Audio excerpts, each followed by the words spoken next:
عام طور پہ دیکھنے میں آیا ہے کہ جب کوئی کار خیر کیا جاتا ہے تو زیادہ سے زیادہ اپنے والدین کو شامل کر لیا جاتا ہے. تو کوشش کریں کہ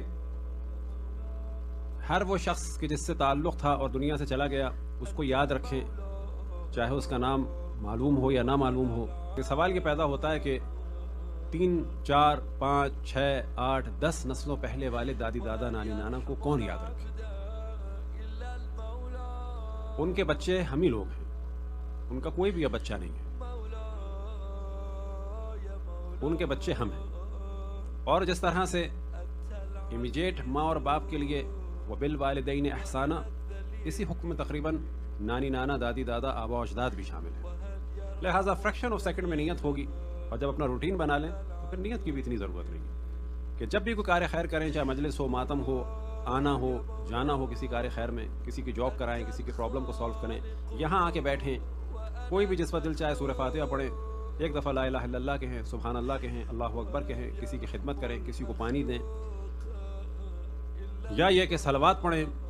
تو سب سے بہتر کیا ہے کہ فوراً نیت کر لیں کہ میرے دادی دادا نانی نانا تمام آبا و اجداد کو اس کا ثواب پہنچے. اور شب جمعہ ہے، عموماً مومنین جو ہے وہ کہتے ہیں کہ ہم نماز والدین پڑھیں گے، شب جمعہ ہے. تو شب جمعہ تو بہت زیادہ تاکید ہے. کسی خاتون نے ایک دفعہ یہ کہا کہ آج شب جمعہ ہے اور آج میں اپنی والدہ کے لیے نماز پڑھوں گی. تو ہماری والدہ نے ان کو سمجھانے کے لیے کہا کہ ہاں شب جمعہ ہے، تو آج اپنی والدہ کے لیے نماز والدین پڑھنا، کیونکہ وہ بھی ہفتے ہفتے میں دودھ پلاتی تھی، ہر 7ویں دن 8ویں دن. تو اس سے ان کو شوق لگا اور شکریہ بھی ادا کیا. تو انہوں نے کہا کہ نہیں، بات آپ نے صحیح کہی. تو شب جمعہ کم سے کم ہے، نہ کہ شب جمعہ کو روٹین بنائیں، یہ کم سے کم ہے. یعنی کہا جائے گا کہ جو کم ترین فرد ہے وہ کم سے کم ایک دن تو پڑھے.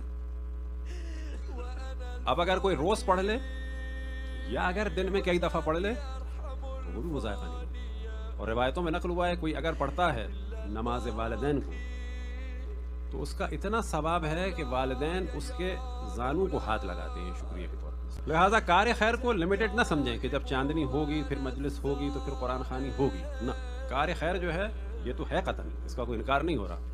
لیکن جب بہت اہتمام کے ساتھ کار خیر کا ذکر کیا جاتا ہے تو پھر بہت سارے کار خیر جو ہے وہ خیر نہیں لگتے. خیر کی جمع ہے خیرات، اور ہمارے یہاں خیرات ہو گیا ہے دینا. خیرات یعنی ہر کار خیر. اگر کسی کے لیے آپ نے کسی کو مشورہ دیا، کسی کی کسی سوشل پرابلم کو حل کیا، کسی کو جاب دلا دی، کسی کا رشتہ کرا دیا، کسی کے کوئی پرابلم کو سالو کر دیا، کسی میں صلح کرا دی، جو بھی اچھا کام ہے، اور یہ ذہن میں رکھیں کہ جو بھی اچھا کام ہے اس کا ثواب اپنے بزرگوں کو ضرور ہدیہ کریں. اور شیطان فوراً یہ کہے گا کہ سارا کام اگر ہم بانٹ دیں گے تو بچے گا کیا.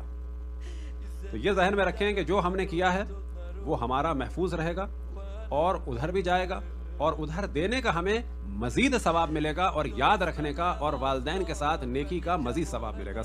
تو سب سے یہ روٹین بنا لیں، مجلس ہو، ماتم ہو، نوحہ ہو، مرثیہ ہو، سوز ہو، سلام ہو، کچھ پکائیں کچھ کھلائیں، نظر ہو، نیاز ہو، حج ہو، زیارت ہو، کسی بھی لحظے ان اپنے والدین کو نہ بھولیں کہ جن کے ہم بچے ہیں اور ان کو ہم نے بھلا دیا ہے، نہ ان کے نام پتہ ہے، نہ ہمیں ان کی تعداد پتہ ہے. کوئی 10 نسلوں پہلے ہے، کوئی 20 نسلوں پہلے ہے. ان سب کو یاد رکھیں اور ان سب کے درجات کی بلندی کے لیے بر محمد وآل محمد صلوات.